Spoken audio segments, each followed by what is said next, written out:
Hello दोस्तों, कैसे हो आप सभी। तो आप सब अच्छे होंगे। तो आप सभी होली का त्योहार मना लिया आप सभी ने। खुशी और बड़ा त्योहार था होली का। तो तो कल हमने चौहान उस दिन हमने चौहानों के बारे में थोड़ी बहुत जानकारी प्राप्त कर ली थी। और चौहानों के बारे में हमने बात की थी, जैसे नागौर का युद्ध 1184 ईस्वी में होता।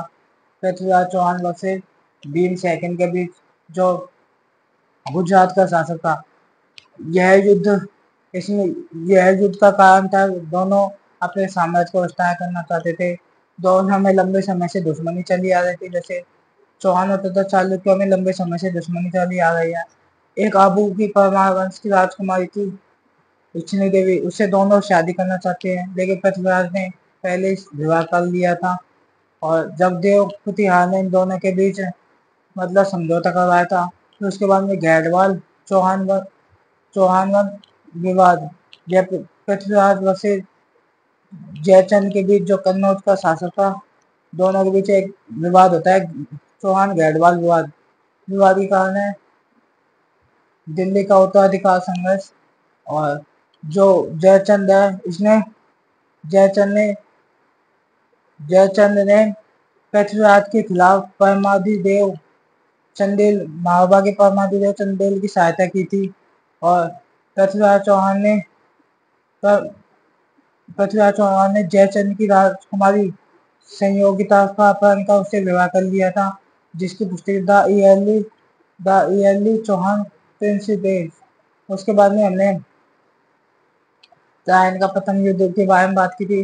1151 में होता है पृथ्वीराज चौहान वर्सेस मोहम्मद गोरी, जो करने की थी। इस युद्ध का कारण था कि दोनों अपने साम्राज्य का विस्तार करने लगे। जिस प्रकार जैसे चौहानों तथा गजनी के राजाओं में लंबे समय से दुश्मनी चली आ रही थी। और जो इस युद्ध में जो गजनी है, गजनी ने तबर हिंद जो पंजाब में एक जगह है, तबर हिंद भटिंडा पर कब्जा कर रखा था। इस युद्ध में पृथ्वीराज चौहान की जीत होती है। पृथ्वीराज को पृथ्वीराज ने पृथ्वीराज चौहान ने जो पृथ्वीराज चौहान है, इसका साथ देने के लिए दिल्ली का एक गोविंद राज तोमर ने इसे मोहम्मद गोरी को घायल किया था। उसके बाद में ट्रायन का द्वितीय युद्ध 1192 ईस्वी में होता है। ट्रायल का द्वितीय युद्ध 1192 में ईस्वी पृथ्वीराज चौहान वर्सेस मोहम्मद गोरी युद्ध। इस युद्ध में पृथ्वीराज चौहान हार जाता है, क्योंकि पृथ्वीराज चौहान हारने के कारण देखिए पृथ्वीराज चौहान हार जाता है। जिस असर निजामी की पुस्तक के अनुसार, जो पृथ्वीराज चौहान है, उसने गोरी के अधीन शासन किया था। और मतलब इसको पृथ्वीराज चौहान को सिरसा के सरस्वती नामक स्थान से पृथ्वीराज को गिरफ्तार किया, और इसे गिरफ्तार करने के बाद पृथ्वीराज को मार दिया गया।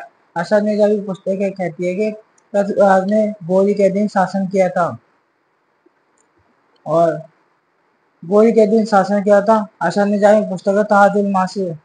तो अब जो ट्रायन युद्ध का महत्व देखेंगे, फिर आपको उसका प्रभाव देखेंगे।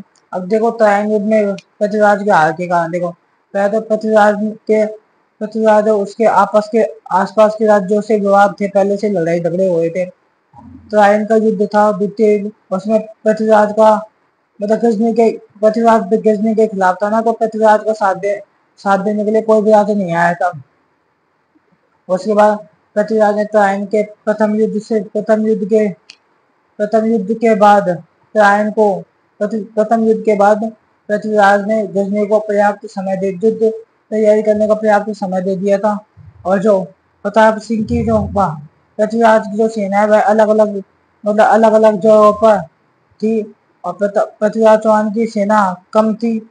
और पृथ्वीराज के साथ दो सेनापति, मतलब पृथ्वीराज के साथ उदयराज तथा एक एक दो राजा ने साथ नहीं दिया था।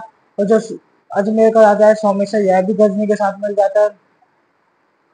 और जो पृथ्वीराज की सेना बहुत कम थी, पृथ्वीराज को धोखे से पकड़ा गया था। उसके बाद में पृथ्वीराज जो राजपूत था इसने घोड़ों का इन्होंने हाथियों का प्रयोग किया, जबकि गजनी गजनी मोहम्मद गोरी ने घोड़ों का प्रयोग किया था। पृथ्वीराज चौहान ने हल्के हथियारों मतलब भारी हथियारों का प्रयोग किया था, उन्होंने हल्के हथियारों का प्रयोग किया था, इसलिए इसके हार थे गाजवा। अब इसका जो तराइन युद्ध का प्रभाव क्या पड़ा, तराइन युद्ध के प्रभाव से हमें राजपूत के मतलब पृथ्वीराज के बाद भारत में पृथ्वीराज के बाद भारत में मोहम्मद पृथ्वीराज के उत्तराधिकार के बाद मोहम्मद गोरी का भारत में राज करना आसान हो गया था। और जो राजपूत राजाओं की महत्वाकांक्षाएं राजनीति महत्वाकांक्षाएं जो समाप्त हो गई थी। और पृथ्वीराज चौहान के बाद में कोई ऐसा शासक पृथ्वीराज चौहान के बाद में कोई चौहान राजा दिल्ली पर अधिकार नहीं कर सका। और पृथ्वीराज ने तराइन के युग से पहले पृथ्वीराज में बहुत बहुत सारी समानताएं शक्तियां थी, क्योंकि पृथ्वीराज ने तो मतलब गजनी को एक तो मतलब गजनी जब भाग रही थी, मोहम्मद गोरी भाग रही थी, उसको मारा नहीं। उसके बाद में उसने जब माफी मांगने दुश्मन के माफी मांगने पर पृथ्वीराज ने उसे क्षमा कर दिया था। और तो इसका प्रभाव रहा है। उसके बाद में पृथ्वीराज को दरबार विद्वान थे, तो आपको मैं लिखवा रहा हूँ, तो अभी आप लिख लीजिए, मैं लिखवाऊंगा आपको, है ना। ठीक है।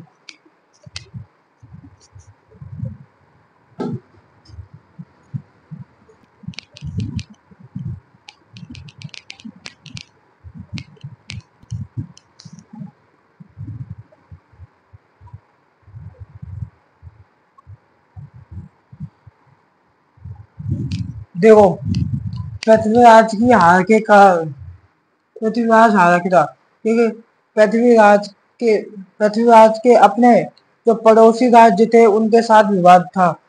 पृथ्वीराज का अपने पड़ोसी राज्यों के साथ विवाद था। पृथ्वीराज खुद अजमेर में था, अजमेर का शासक, लेकिन उसके आसपास के राज्य थे उनके साथ विवाद हुआ था, लड़ाई झगड़े हुए थे। अतः भी अतः किसी भी राजा ने अतः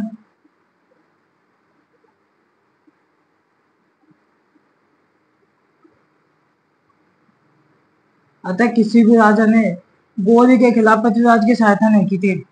अतः किसी भी राजा ने गोरी के खिलाफ पृथ्वीराज की सहायता नहीं की थी। तराइन तराइन के तराइन के पहले युद्ध के बाद, पहला युद्ध 1151 के बाद पृथ्वीराज ने गोरी को युद्ध की तैयारी का पर्याप्त समय दे दिया था।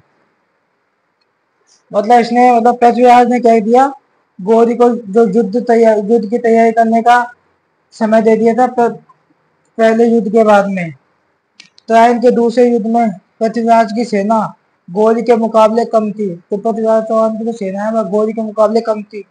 अधिकतर सेनापति अन्य सीमाओं पर व्यस्त थे। तो पृथ्वीराज के अधिकतर जो सेनापति वो अलग अलग जगह पर व्यस्त थे। और स्कंद तथा उदयराज ने स्कंद तथा उदयराज ने इस युद्ध में भाग नहीं लिया था। तराइन के द्वितीय युद्ध में भाग नहीं लिया तथा सोमेश्वर गोरी से मिल गया था। गोरी एक अच्छा सेनापति था उसे उसने अपनी कूटनीति से पृथ्वीराज को हरा दिया था। तुर्कों ने घोड़ों का प्रयोग किया। पृथ्वीराज ने तुर्कों ने घोड़ों का प्रयोग किया, जैसे गजनी ने। राजपूत मतलब चौहान ने हाथियों का प्रयोग किया। तुर्कों ने राजपूतों की अपेक्षा हल्के हथियारों का प्रयोग किया था। तो अब हम देखेंगे तराइन युद्ध के प्रभाव के था। ये तो पृथ्वीराज के हार के बाद पृथ्वीराज को अपने पड़ोसी राज्यों के साथ विवाद थे। और पृथ्वीराज ने गोरी के खिलाफ पृथ्वीराज की सहायता किसी ने नहीं की। पृथ्वीराज की अधिकतर सेनापति अलग अलग जगहों पर थे, इसलिए इसकी सेना कम थी। पृथ्वीराज पृथ्वीराज ने पृथ्वीराज की जो साथ इसके अंत था उदयराज ने इस युद्ध में भाग नहीं लिया। सोमेश्वर गोरी से मिल गया। गोरी एक अच्छा सेनापति था, उसने अपनी कूटनीति से पृथ्वीराज को हरा दिया। तुर्कों ने घोड़ों का प्रयोग किया तथा राजपूतों ने हाथियों का प्रयोग किया। तुर्कों ने राजपूतों की अपेक्षा हल्के हथियारों का प्रयोग किया है। तो इतना लिख लीजिए, फिर इसके बाद में वो आगे बताएंगे। अब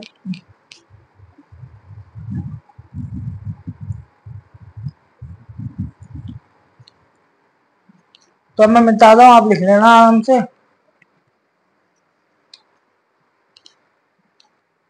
अब हम देखेंगे ट्रायन युद्ध का प्रभाव।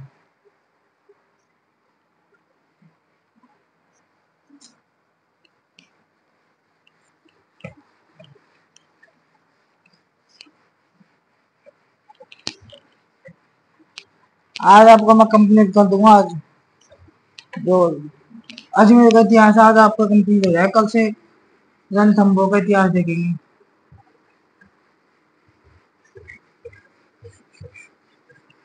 एक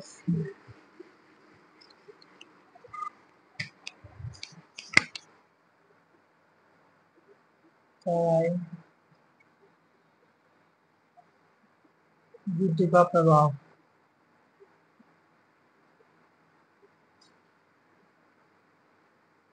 हम देखिए ट्रायन युद्ध का प्रभाव। एक सेकंड रुको, आप उतार लीजिए।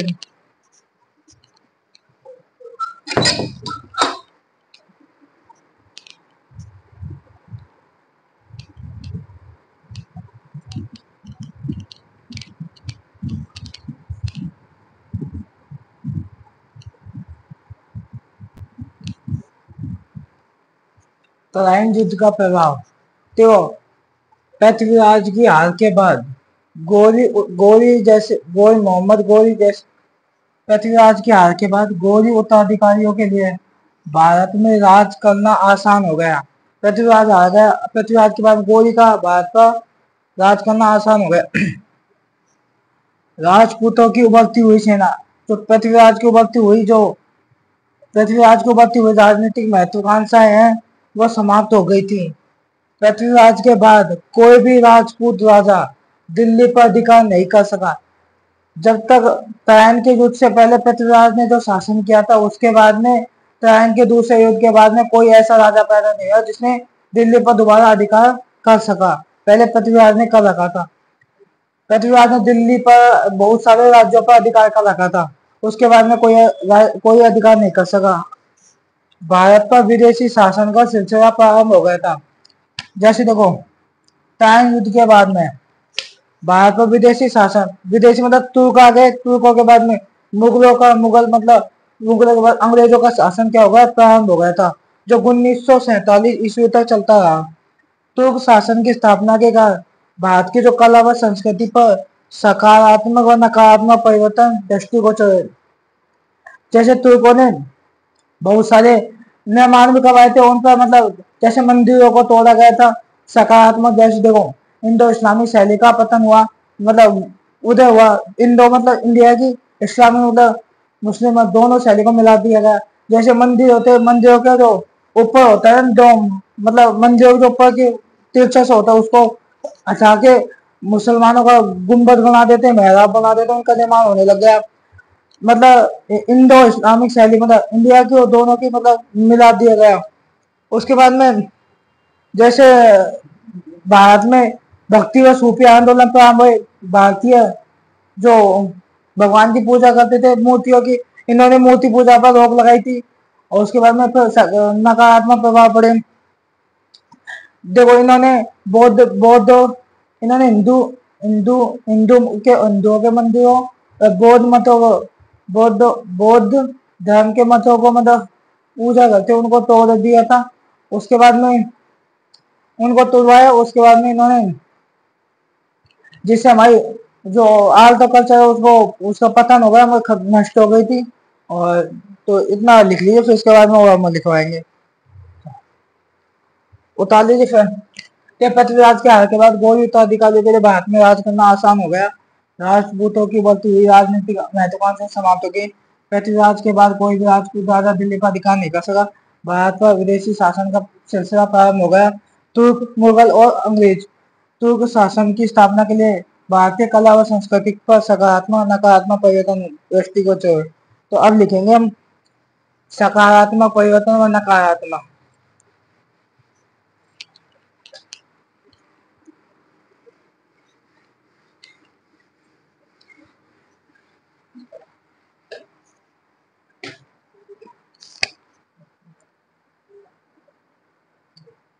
सकारात्मक प्रभाव।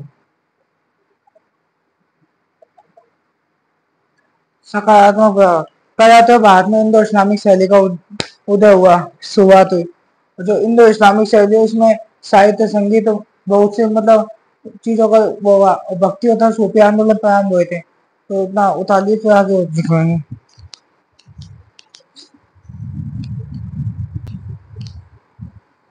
देखो, सकारात्मक परिवर्तन भारत में इंडो इस्लामी नामक एक साझी संस्कृति का उदय हुआ। इंडो मतलब इंडिया के, इस्लामी मतलब तुर्कों की, दोनों की शैली मिलकर नामक एक साझी संस्कृति का उदय हुआ, जिसके प्रभाव स्थापत्य जैसे जैसे पहले मंदिर थे, जैसे ये मंदिर है, पहले क्या थे, मंदिर थे। ये मंदिरों के ऊपर को तुड़वाया ने तुर्कों ने, और इन्होंने यहाँ गुम्बदों का निर्माण करवा दिया, मतलब मस्जिदें बना दी। तो और बाद में सूफी तथा भक्ति आंदोलन प्रारंभ हो गए थे। नकारात्मक परिवर्तन तुर्कों ने हिंदुओं के मंदिर, बौद्ध मतों को तोड़ा, जिससे स्थापत्य कला का पतन हुआ, खराब नष्ट हो गई। 12वीं शताब्दी के बाद बौद्ध संस्कृति भारत से समाप्त हो गई। तुर्कों ने हमारे शिक्षण संस्थाओं में जो केंद्र थे उनको तोड़ दिया, जिससे हमारी शिक्षा व्यवस्था को आघात हुआ। जैसे उत्तर प्रदेश ऐबक ने जो संस्कृत कंठाभरण नामक विद्यालय को तोड़वाया और वहां मस्जिद का निर्माण करवाया था। ऐसे हमारे विद्यालयों को तोड़ा गया और 5-10 साल तक हमारी जो शिक्षा व्यवस्था थी, 8 साल तक शिक्षा व्यवस्था हो ही नहीं पाई थी। तो शिक्षा केंद्रों को तोड़ दिया गया था। तो 8 साल बाद में हमारी शिक्षा का विकास हुआ, शिक्षा प्रारंभ हुई। तो इतना लिखिए, भारत में इंडो इस्लामिक नाम एक साझी साझी संस्कृति का उदय हुआ, जिसके प्रभाव स्थापत्य कला, साहित्य, संगीत, चित्रकला पर परिलक्षित हुए। बाद में सूफी तथा भक्ति आंदोलन पर नकारात्मक तुर्कों ने हिंदू मंदिर तथा बौद्ध मतों को तोड़ दिया, जिससे स्थापत्य कला पर पतन हुआ। 12वीं शताब्दी के बाद बौद्ध संस्कृति भारत से समाप्त हो गई। तुर्कों ने हमारे शिक्षण केंद्रों को तोड़ दिया, जिससे हमारी शिक्षा व्यवस्था को आघात लगा। अब आपको इतना सांस्कृतिक उपलब्धियां पृथ्वीराज की, इसने दिल्ली के पास में इसने एक पिथौरागढ़ किले का निर्माण करवाया था। और इसका एक सेनापति था, उसने उसका नाम है पद्मनाथ ने एक कला और संस्कृति विभाग की स्थापना की थी के नेतृत्व में। तो इतना लिख लिया।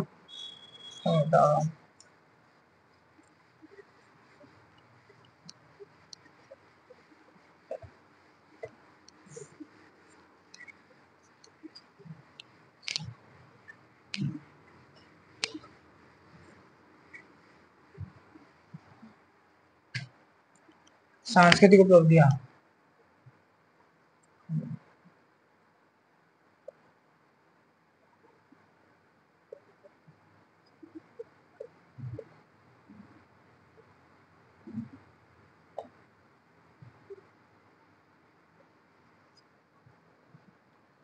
दिल्ली के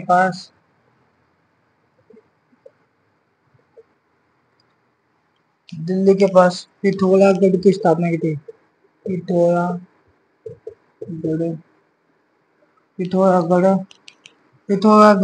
किला बनवाया था। दिल्ली के पास पिथौरागढ़ किला बनवाया था। किसने? पृथ्वीराज ने किला बनवाया था। और उतारे में आ गए, पिथौरागढ़ किला बनवाया उसने। तो इसका एक सेनापति था। देखो,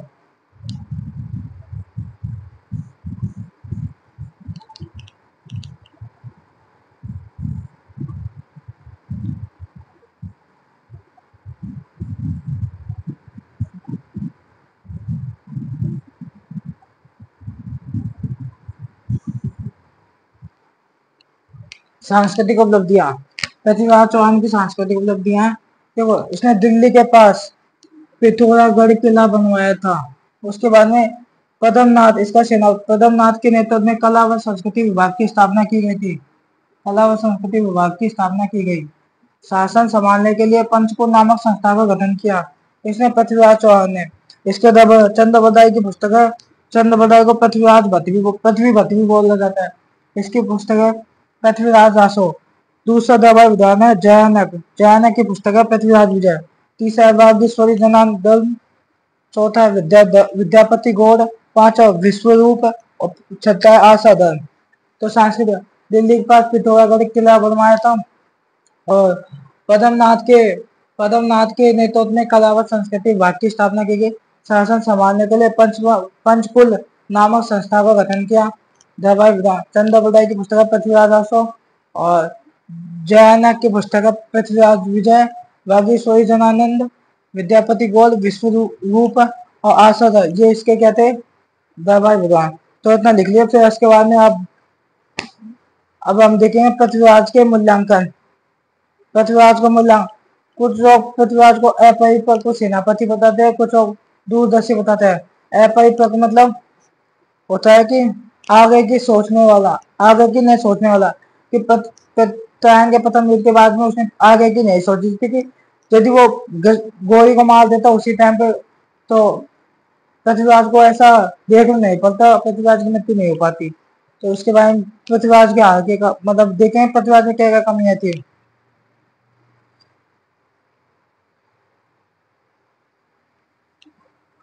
ये तो पृथ्वीराज की सांस्कृतिक उपलब्धियां हैं और पृथ्वीराज की उपलब्धियों में पढ़ेंगे हम।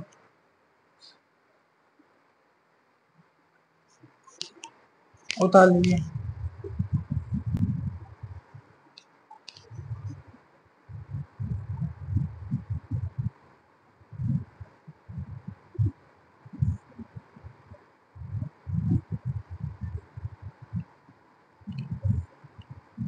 देखो पृथ्वीराज का मूल्यांकन, पृथ्वीराज को कुछ लोग तो बताते हैं कि यह एक अपरिपक्व सेनापति था, यह एक अदूरदर्शी राजा। अपरिपक्व सेनापति का मतलब होता है आगे के न सोचने वाला। देखो पृथ्वीराज पर अपरिपक्व सेनापति अदूरदर्शी राजा होने का आरोप लगाया जाता है, लेकिन यह आरोप सही नहीं था। तराइन के दूसरे युद्ध से पहले उसने किसी भी युद्ध में हार का सामना नहीं किया था। मतलब तराइन का प्रथम युद्ध में भी जीत गया था, लेकिन उससे पहले भी जीता, लेकिन तराइन के दूसरे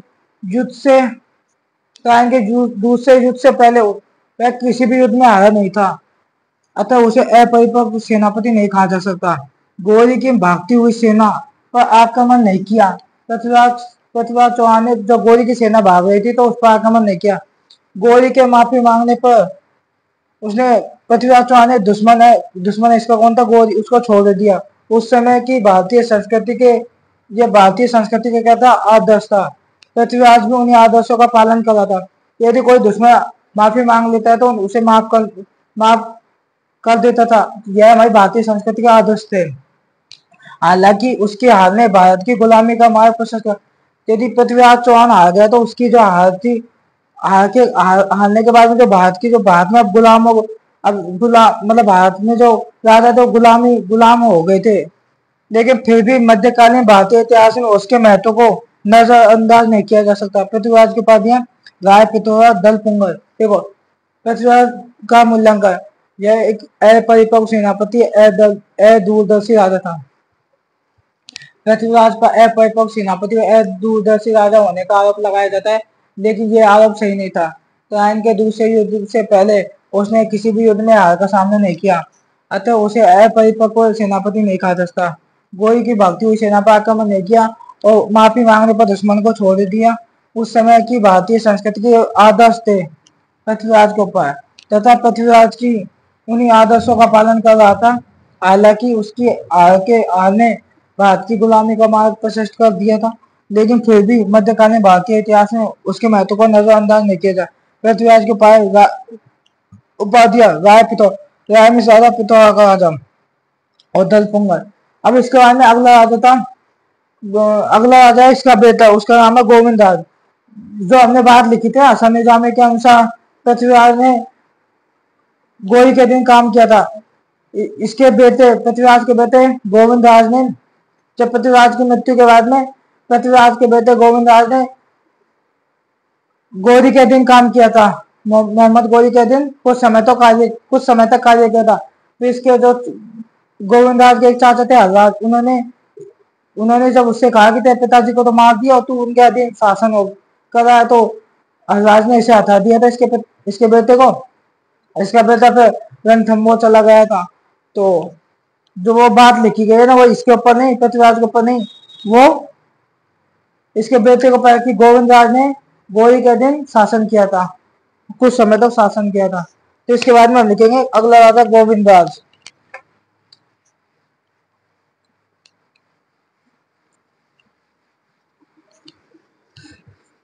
आज कल से हम रणथंभौर का इतिहास देखेंगे।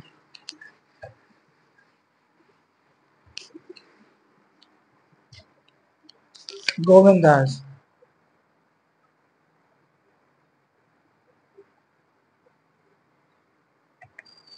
अगला राजा गोविंद राज है ना। तो जय पृथ्वीराज का बेटा था,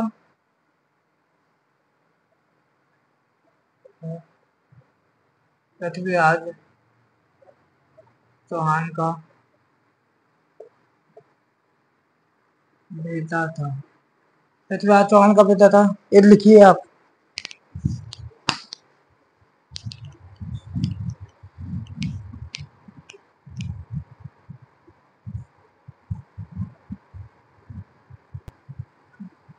देखो अगला राजा था गोविंद राज, यह पृथ्वीराज का पुत्र या बेटा था।